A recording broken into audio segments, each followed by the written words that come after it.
Welcome back, everyone. I'm the Bad Luck Gamer, and today we're going to be talking about the Warrior of Legends, also known as the one and only class archetype for fighter, at least to date. Maybe we'll see something different in Battlecry. You know what? Honestly, I'm hoping so, especially because I do feel like this one really emphasizes how fighter can be done in, I guess, kind of different ways. I really like what they're doing with class archetypes. I think they're really interesting. And I'm covering Warrior of Legend because it actually ties more closely into the mythic rules than some of the other class archetypes. And if you saw my mythic rule video already, then you're going to figure out why pretty fast. And if you haven't, well, what are you doing? Go check it out. It's a good video. Anyway, so we're going to get to it. But before we do, I got to let you guys know that Paizo did provide me a copy of War of Immortals, or at least a PDF of it, for the sake of review, but this is not sponsored content. They are not paying me for this, so all thoughts and opinions here are my own. Though, if we're talking about chilling out, yada yada, cool shirts. We've been selling crazy amount of shirts here on the channel, and I can honestly see why. These shirts are really good. Also, people just seem to like the fact that these put a hole in my body for some reason. I don't know, but the shirts are really comfortable. I put them through the wash, so why not offer you guys a 10% discount on something that I know a lot of you need. New shirts are a pain in the butt to get, so go down into the description, use that 10% discount to get yourself something nice, and I get a few pennies along the way. And they also have a killer deal. You can get 3 shirts for under $20 each. You just put in my code along with the deal, and boom, 3 graphic tees for less than $20 a piece. That's such a good deal. Like, graphic tees are on average like $20+.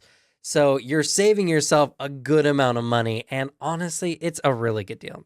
Anyway, now that that's said and done, let's go ahead and talk about the Warrior of Legend. So, it's a class archetype. You may not be familiar with class archetypes because mostly they've only existed for casters up until this point. So, a class archetype is an archetype you select at level 1, and then you need to take its dedication feat at level 2. So, when you make your character, you have to select the class archetype right away, no picking it up later, and then your second level feat is already spoken for. So, no matter what you do, if you're going a Warrior of Legend route, that's the route you're going from the get-go. Though it does change the class fundamentally, hence the class archetype. So you need to be a fighter, duh, and the adjustments are that you lose heavy armor proficiencies. So anytime you get a class feature that tells you to improve your armor proficiency, you just cut out the heavy armor part and you're good to go. And you also lose shield block. So sad, but it makes a lot of sense. This particular class archetype is mostly focused on two-handed pole arms or spears. So, yeah. And, by the way, you don't get to pick what weapon your fighter proficiency goes to, but you get 2 weapon groups rather than 1, which is pretty cool. You get the pole arm or spear weapons. So any pole arm or spear weapon are good to go. Now, there's a particular spear weapon that I like. It is the War Lance, and it's a pretty decent one. It came from the Knights of Last Wall splat book. A pretty good one, honestly, definitely one I would recommend. And it does have Deadly D8, Jousting D6, Parry, Shove, and it's an uncommon weapon, so, it might not be good for your game. Who knows? That's up to your GM. I don't think it's particularly all that powerful other than the fact that it works really well with this build and it does a D8 damage and it's a 2-handed weapon. You also don't get reach, which I know a lot of people are going to be picking something like the Gisarme or a Glaive or something like that. But I guarantee the War Lance is really good with this one. Like I said, we'll get to that here in a little bit. So that's my weapon recommendation for this. You also get some other things as well. You get Die Hard, and that's because the main core mechanic of this particular class archetype is you gain a weakness to a specific type of physical damage. So you pick from either bludgeoning, piercing, or slashing. If I'm being honest, bludgeoning is probably the least common. They're all pretty common. But bludgeoning, I feel like, is the least common of them.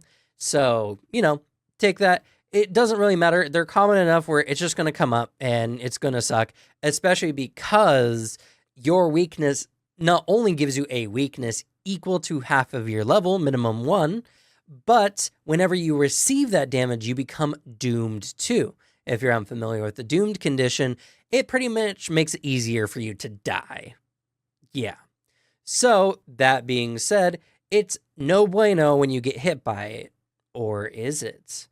This is a very masochistic class archetype, if I'm going to be honest. You want to be doomed a lot of the time. So, if you watched my Mythic Rules video, you'll know that Mythic characters don't die super easy. In fact, anytime they go to dying 4, they gain the doomed condition and then stabilize at 0 HP. And you don't die until you hit doomed 4.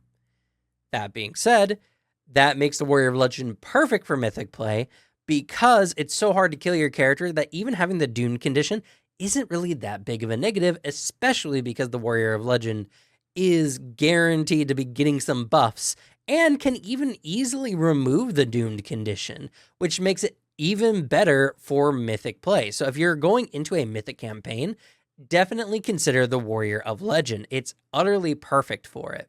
So that's all the stuff that happens at level 1. Yeah, just level 1. But let's look at the dedication itself. So at level 2, you have to pick up the Warrior of Legend dedication, and what it gives you is, as long as you're not wearing heavy armor or using a shield, any spear or polearm you wield gains the parry trait. And if that weapon already has the parry trait, then you can increase its bonus from parrying to +2.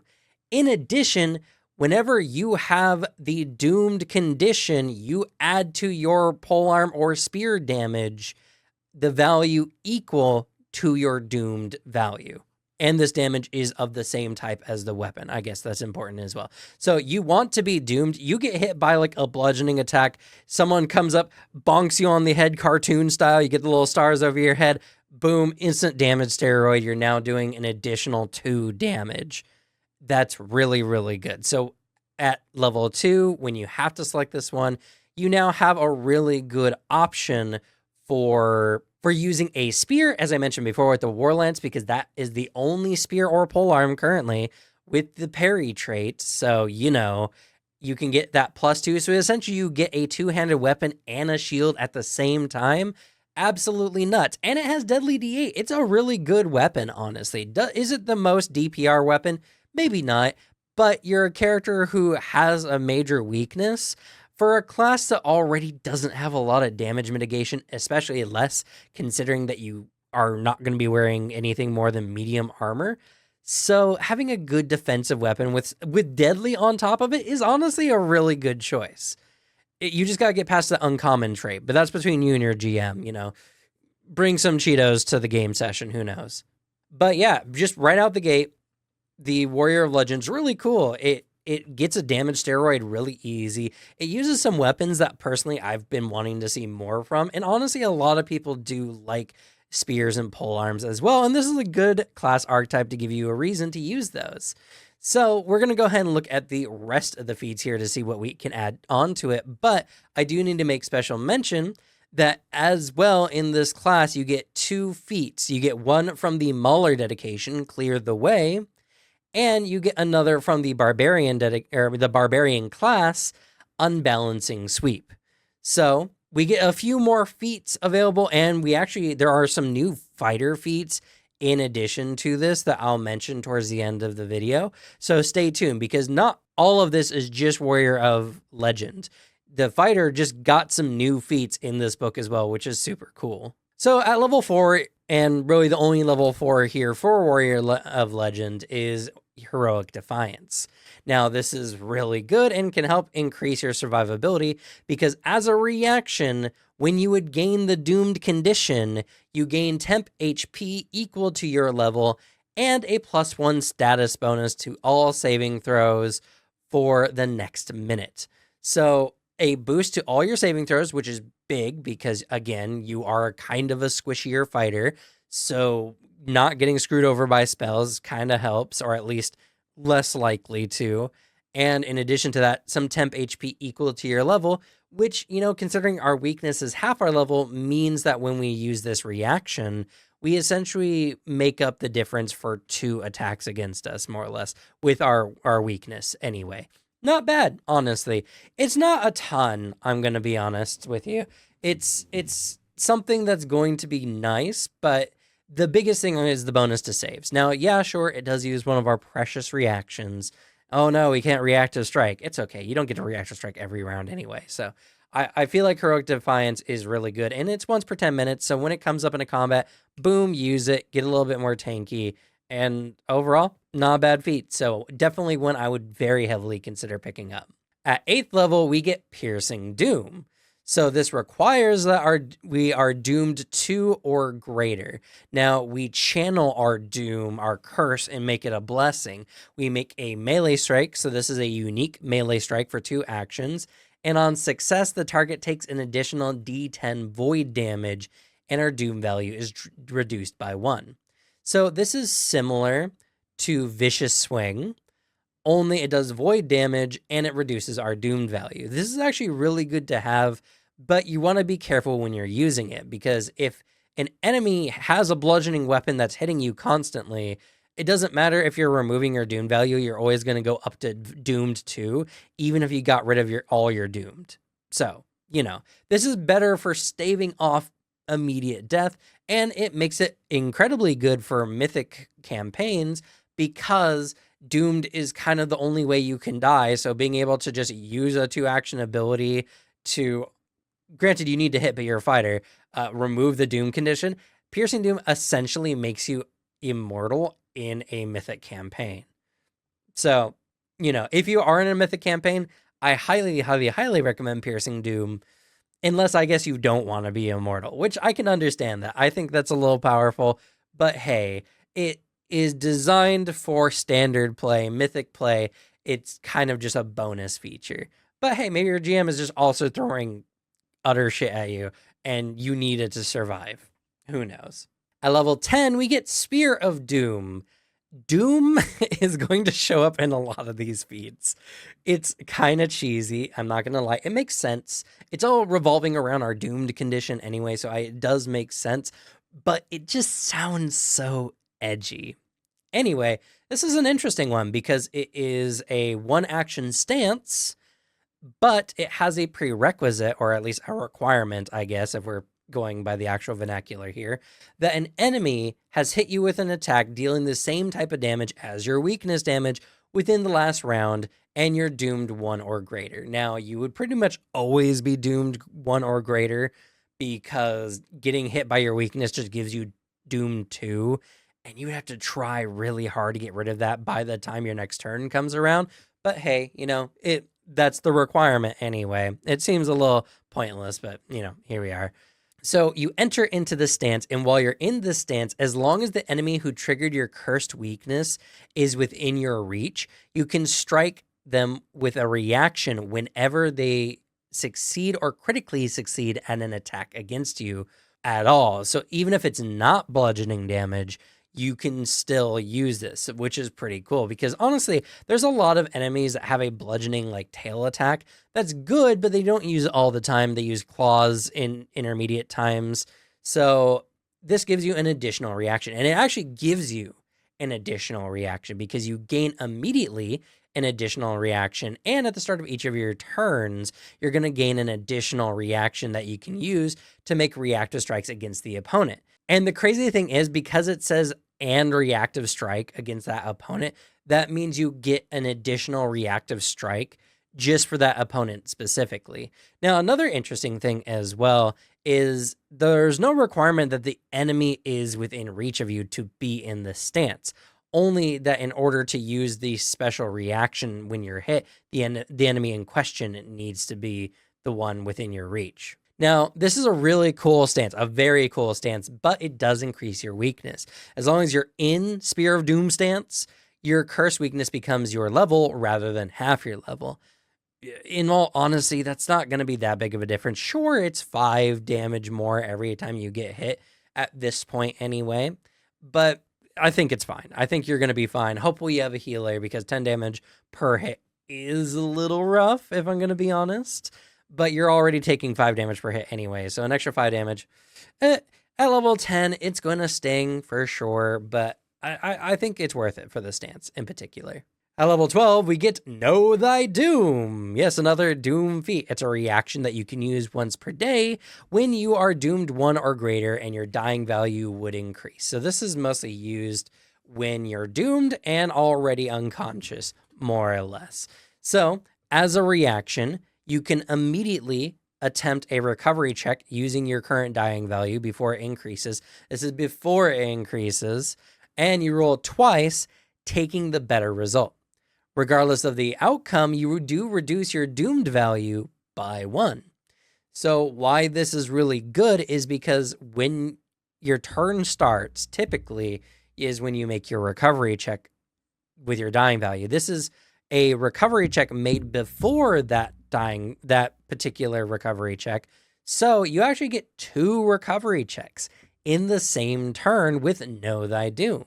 And you get to reduce your doom value by 1, which is probably good because doom value does add to your current dying value, which means you're already in some pretty serious danger. And you get advantage on the first recovery check, which is also really good. So Know Thy Doom is another really good feat to help prevent you from, biting the dust when things get real serious. Though for Know Thy Doom, I'm honestly not as into it as I was with Heroic Defiance, because Know Thy Doom is mostly under the worst case scenario. No, if you want your character to absolutely never die, sure, go ahead and pick this one up. I think there are a lot of other really, really good fighter feats, though you are a fighter. And even though, and I need to make special mention of this, these are not fighter feats. These are archetype feats. So for the fighter's combat flexibility and improved flexibility, they actually don't apply to the class archetype feats. You can only use those to select fighter feats. So sure, we can get around selecting Know Thy Doom by just also using our flexibility to give us some additional feats, but you are potentially sacrificing a level 12 fighter feat to select this one. Just something to keep in mind. I don't think you necessarily need it unless your campaign is incredibly hardcore. And especially if you're playing Mythic, you're already going to more than likely survive more often than not. So, and if you are playing Mythic, by the way, when this reduces your doom value, you have a whole set of dying levels you have to get back through before you are as screwed as you were when you needed to use Know Thy Doom. So, not a bad one, but I would probably select another level 12 fighter feat before I select this one. At level 14, we get Only My Doom May Claim Me. This is the final Doom feat, though, so, at least we're done with those. Anyway, this is an insanely powerful feat, and I really do like this one, even though it's mostly based on survivability. So what this one does is you gain resistance equal to half your level against weapon and unarmed attacks that deal damage types other than the type chosen for your cursed weakness. Now, this is very weirdly written and rules as intended. I believe this is, if you chose bludgeoning, for instance, this would be for slashing and piercing, not all weapon and unarmed attacks. Like if you had a weapon attack that was dealing spirit damage, for instance, or fire damage with like a rune or anything like that. That's what I'm thinking, because it says other than the one chosen for your cursed weakness. But I don't know. It's vaguely written. It implies it's related to the cursed weakness aspect of the class. But if you're doing it purely rules as written, then it's any weapon and unarmed attack that deals a type of damage other than that. So it could be for a lot of other things.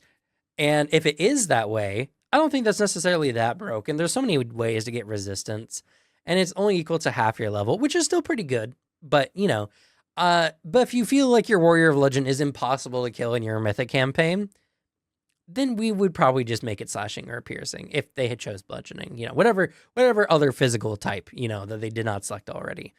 But it's a really good feat, and starting off with 7 resistance to any weapon or unarmed attacks is good. Now, this doesn't apply to damages from spells. So even if it is just like slashing or piercing, it's not good for spells, only good for weapons and unarmed attacks. But honestly, weapon and unarmed attacks make up like 80% of the total damage you'll receive in the game.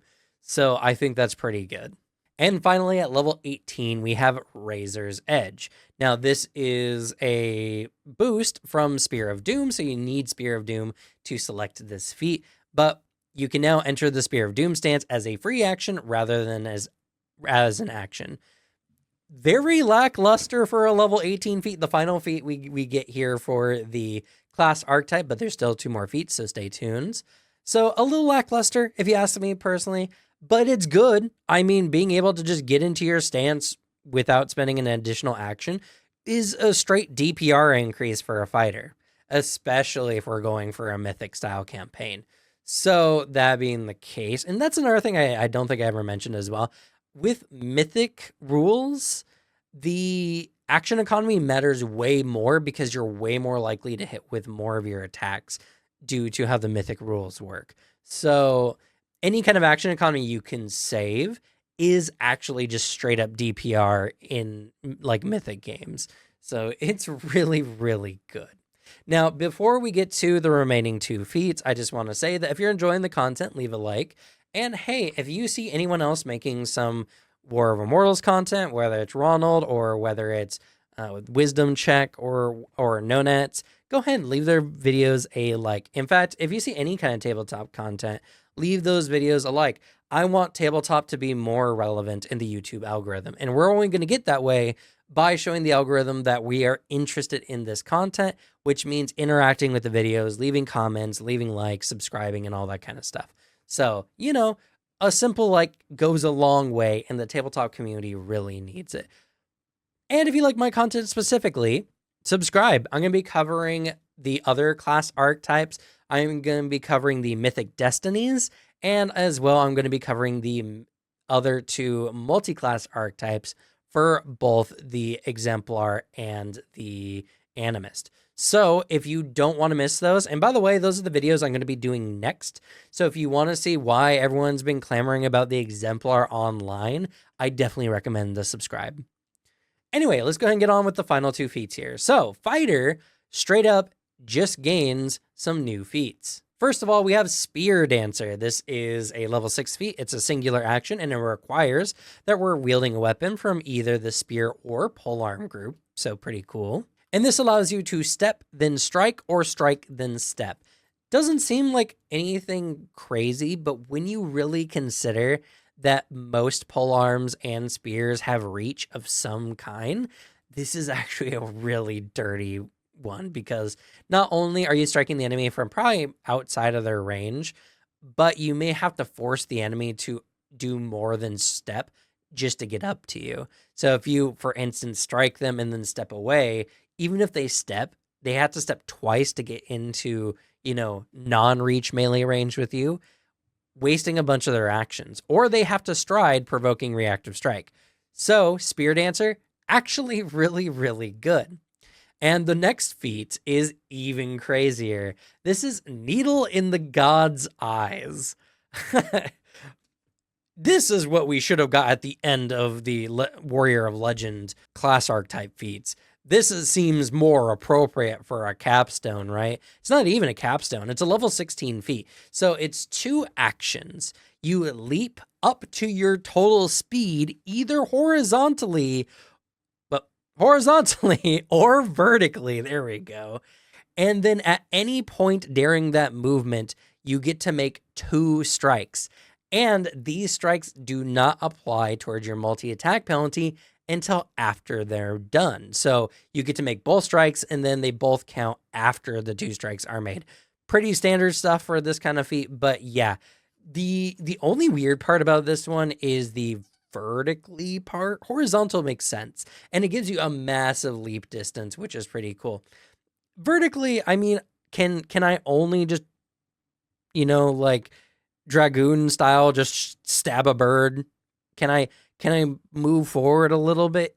I don't know. It only says either horizontally or vertically.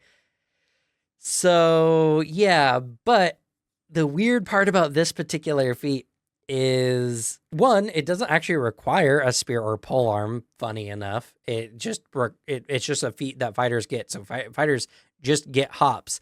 And two, fighters just get hops. Depending on how fast you are, you could jump straight up and then grab a ledge. And like it's really easy to get a 40-foot movement speed. So a fighter at level 16 just gets a really good mobility option, honestly. There's no requirements that you have to attack. It's just you leap and make a strike. I mean, punch a wall a couple times, I guess, if you absolutely have to. I don't know. It's very interesting. Oh, I also forgot as well. For Warrior of Legend, you become trained in both athletics and acrobatics. Not that that really matters. Well, I guess it kind of matters for this one because you would use your athletics potentially to grab an edge. So, yeah, Needle in the God's Eyes actually solves a problem for fighters they've had for a long time of just having no general mobility options in their kit and being only suited for war. This is something that just allows you to jump like potentially 30, 40 feet straight into the air and grab an edge. Yeah, it's really good. Honestly, it's a very weird way to use that feat. And I mean, when you're using the feat normally, it's actually really good too. You get 2 strikes with a 2-handed weapon at your whatever your current multi-attack penalty is, which is absolutely insane.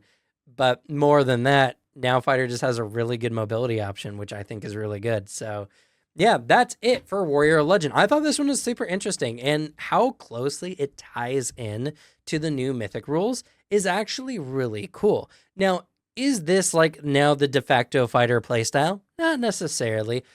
One, it's not the highest DPR one. I know everyone's tired of me talking about DPR, but that's because a lot of people talk about DPR, and I would be remiss not to mention it.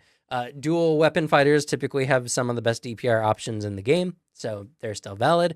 And as well, this is a particularly squishy one, even though they got some pretty good survivability options. All that is mostly just to make up for a weakness and the fact that they're doomed to just by getting, a little bit of a bonk or a boop or a stab or a slash or something. So, it isn't a tanky fighter necessarily. It's a fighter that's high risk, high reward, which is, I think a style a lot of people want. So this, I think, gives people who really like polearms a real good use to use a spear build or something like that. And if you don't want to, then the other fighter builds are really good. Hopefully we see some more stuff of this level of quality moving forward, because honestly, I definitely think that this is the way fighter archetypes should be in the future. Like all fighter class archetypes should be something that focuses on a type of weapon and really orientates you towards that without invalidating, base class fighter. But I do think a lot of people are going to definitely cling on to this one. And especially in Mythic games, I feel like this is better than a standard fighter. Like Mythic is kind of whatever. I'm just saying that this one has a very strong edge against basic fighter in a Mythic campaign specifically. But I don't know. Let me know your thoughts down below in the comments. That's going to be it for me, though. Thank you all so much for watching. Good luck with your games. Leave the bad luck to me. Stay tuned. More class archetypes and multi-class archetypes in the near future. Bye.